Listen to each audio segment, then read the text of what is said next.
Lutte Internationale, also known as International Wrestling, was a promotion based in Montreal that operated from 1980 until 1987.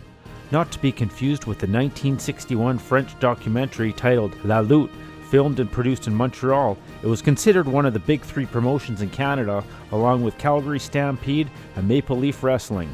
The promotion was founded by Frank Valois, Andre the Giant, and Gino Brito, as Promotion Varusak, a combination of all three owners' names. Lutte Internationale succeeded Grand Prix Wrestling, which closed in 1975 and left the city without a major promotion. Capitalizing on the void left, Gino Brito, Andre the Giant, and Andre's manager Frank Valois, the promotion took off. Importing stars from the US to face off with local talent proved to be a winning combination. French-born Andre the Giant considered Montreal his second home, and he had several businesses which operated in the area and was well known. Their first major show was held on August 25, 1980 at the sold-out Paul Soave Center, where Andre the Giant battled Hulk Hogan in the main event. Andre would sell his share in 1984 when he signed full-time to the WWF. Several other individuals would own a piece of the promotion throughout the years, including Dino Bravo, Rick Martel, Tony Mule, Eddie Creechman, and his son Floyd. Many former Grand Prix stars joined the new promotion, including Frenchie Martin, Gilles the Fish Poisson, Len Shelley, Rocky De La Serra, Michel Dubois, Pierre Mad Dog Lefebvre, Serge Dumont, Zeranov Lebu, and the Rougeau brothers. The influx of major stars helped the promotion obtain a television contract with CFC-FDT shortly after its debut. Inevitably, it faced the same fate as every other major promotion in Canada when WWF took over and lured away most of the top talent with lucrative deals, and was considered the end of the golden age. This is the untold story of Lutte Internationale.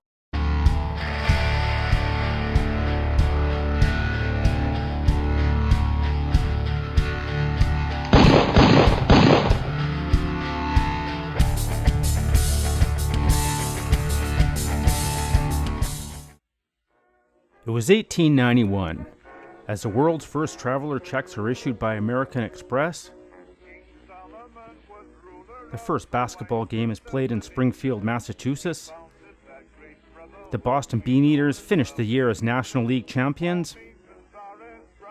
A lynch mob storms the old parish prison in New Orleans and lynches 11 innocent Italians arrested for the murder of police chief David Hennessy.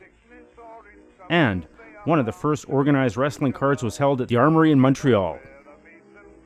John McMahon, the self-proclaimed collar and elbow champion, tussled with W.C. Quinn to a draw in front of a disappointed crowd. The preliminary matches of the card drew more excitement than the main event, which featured Sailor Brown, Professor Stevenson, Charles McDoyle, and Harry Powers. The Montreal Gazette would report match results on a weekly basis, helping the sport gain new followers and keep longtime fans well informed on match results.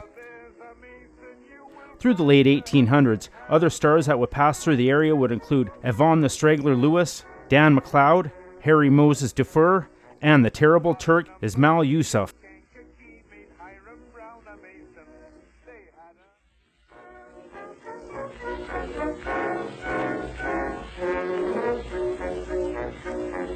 Solomon was ruler of the wisest of the nation.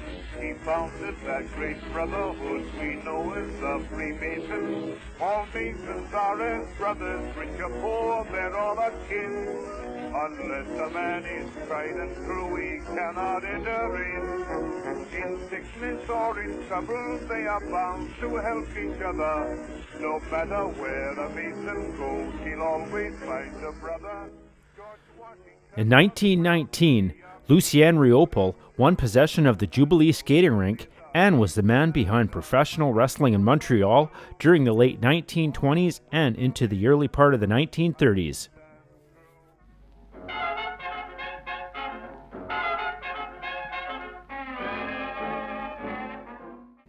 Sometime in the early 1930s, wrestler Jack Ganson relocated from New York to Montreal and began wrestling in the area.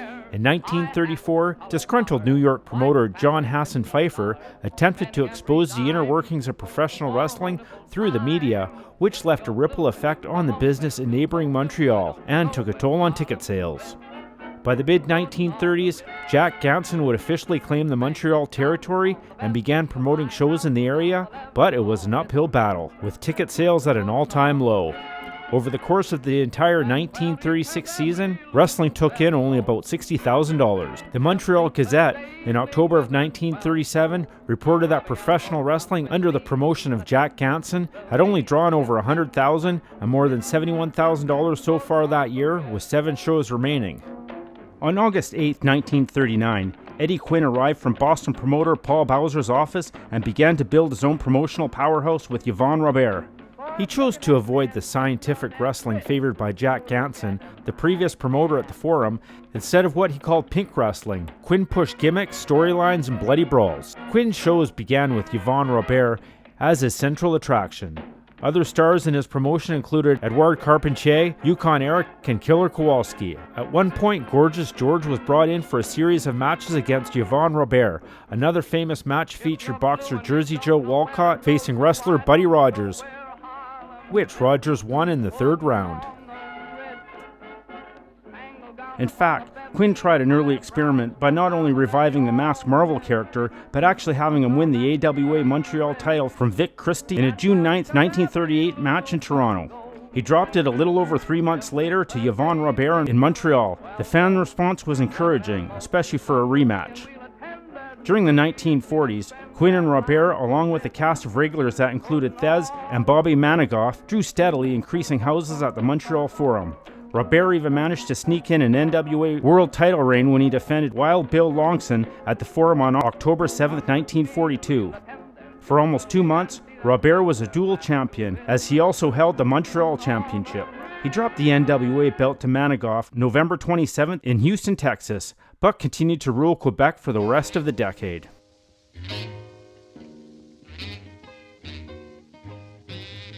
Wrestling in Quebec really begins with Yvon Robert, who is generally regarded as the greatest superstar the province ever produced. Holding many regional titles over the course of his career, Robert was also a world champion and even headlined numerous cards in Europe.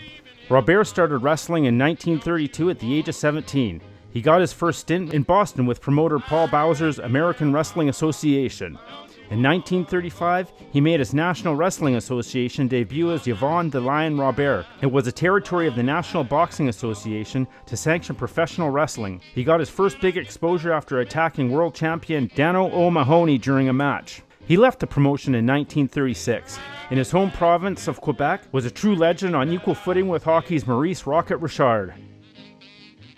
Partnering with promoter Eddie Quinn, it was Robert who spearheaded the incredible popularity of wrestling in Montreal right up to the moment he retired. Beginning in the late 1930s right up to the 1950s, the city, despite claims by other hot territories of the era, really was the mecca of the pro wrestling game.